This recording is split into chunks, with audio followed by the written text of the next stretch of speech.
Muhammad and Zainab. The story is based on the history of Islam written by Tabari and Ibn Sa'd and Aisha Ahmed's article titled Sex with Daughters-in-Law, Divinely Ordained in Islam.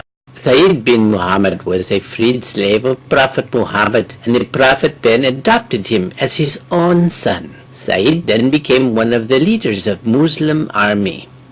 Zayd had already married and have children, but Muhammad married him with other women named Zainab. One day, Muhammad came to Zayd's house and looking for him. Zayd, where are you?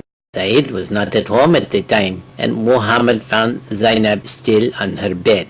Oh, Rasulullah, Zayd was not at home right now. Zainab jumped up quickly and excited the admiration of Allah's messenger. Glory be to Allah Almighty who causes hearts to turn. Then Muhammad left the house. Zainab was wondering what did Muhammad mean by his saying.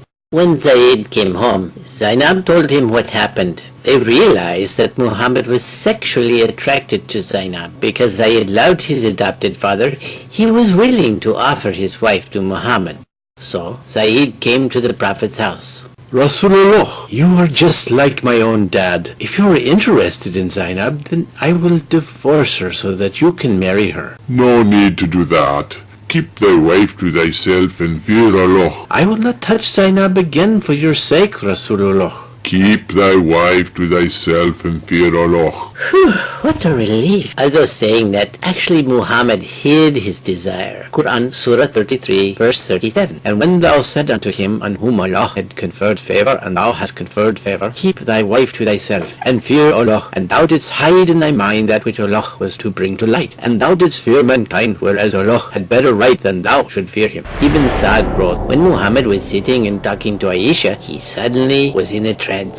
After that, he smiled and said, Who will go to Zainab to bring her the glad tidings that God from above gave her to me in marriage? I feel that your Lord hastens in fulfilling your wishes and desires. To make a long story short, Zainab was in Muhammad's bed within a few days. Quran, Surah 33, verse 37. So when Zayd had performed the necessary formality of divorce from her, we gave her unto thee in marriage, so that henceforth there may be no sin for believers in respect of wives of their adopted sons, when the latter have performed the necessary formality of release from them. The commandment of Allah must be fulfilled. In Arab culture, a daughter-in-law was like one's own daughter, irrespective of whether the son was biological or adopted. The news that the Prophet violated his own beloved son's wife enraged Madinans. They confronted him. Rasulullah, open the door!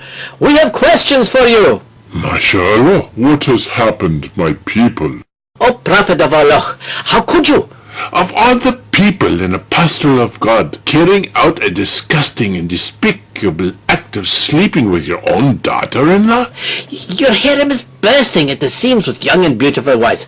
On top of that, you regularly take 20% cut from the crop of infidel captured women as your share of booty. Rasulullah, your act is an incest which puts the time-honored noble Arab tradition of adoption to shame. To me, the only noble and honorable act is to follow Allah's orders, and Allah was the one who ordered me to acquire Zainab. Here is the ayah, Surah 33, verse 37. We gave her, Zayd's wife, in marriage to thee, so that there should not be any fault in believers touching wives of their adopted sons. But how come you marry more than 4 wives?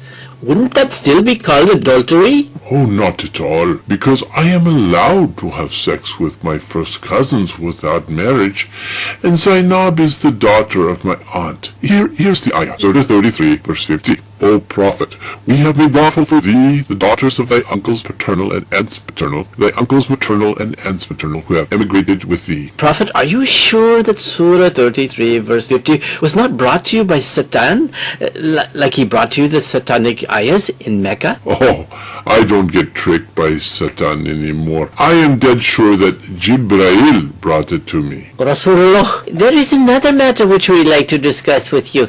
We are told that you have been sleeping with Muslims after you sent us on jihad to far-off places. Is that true?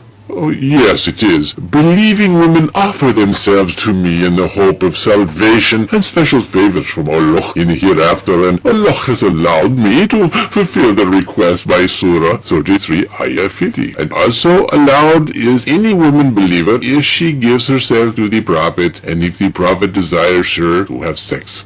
However, as you know, I'm a very busy man and cannot fulfill all requests. Besides, my wives get very antsy and jealous when I am with them. They also hate to see the long line of Muslims outside my room daily. Actually, your wives are the ones who informed us of this matter. They said that you get so drained and tired by the time you come to their rooms. You fall asleep right after prayers. Some of your younger wives look so jealous and outraged that we could have easily taken advantage of them, like Safwan bin Mu'attal is rumored to have done with the resentful and angry Aisha on the way back from Mustalik after you dumped her for Juvariya. You yourself believe she did it and had sent her to her dad's house. Allah is aware of that. That is why He has ordered my wives to be segregated and veiled from now on. You are not allowed to come to my home without permission anymore, and only allowed to talk to them from behind a curtain, if you must. Here is the revelation. Surah 33, Ayah 53. O you who believe, do not enter the house of the Prophet unless permission is given. And when ye ask of them, the wives of the Prophet, anything, ask it of them from behind a curtain. And Allah has also given stern warning to my misbehaving wives. Surah 33, Ayah 30. O wives of the Prophet, whoever of you commits an open indecency, the punishment shall be increased to her doubly. Can't we at least marry them when you're dead and gone?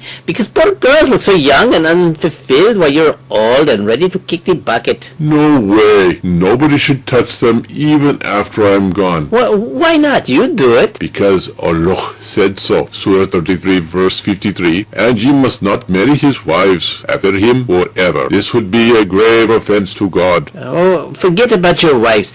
What about one-night stands with our cousins and other Muslims if they offer themselves to us? No one-night stands for you. You can sleep with them only if you marry them. Why not? You do it. Because one-night stands is a privilege only for me, not for anyone else. Here is the continuation of Surah 33, verse 50. That is a special privilege for thee, not for other believers. They are only allowed their married wives and their right hands But Prophet of Allah, does not Surah 33 verse 21 say you are a role model, and Surah 3 verse 31 says we are to follow your example if we love Allah? Allah said not to irritate your Prophet. And then those ayahs are really bullshit, because when you indulge in incest and adultery, Allah endorses it right away, and when we want to follow you and do the same, Allah calls it adultery and calls for flogging and stoning. Why? Allah said not to irritate your Prophet, and you're irritating the hell out of me. Surah 33 verse 53. It is not right for you to annoy and irritate the Prophet of God. Can't we even ask questions? No, if you ask questions you will end up getting beheaded. Where does it say that in the Quran? Sure it does.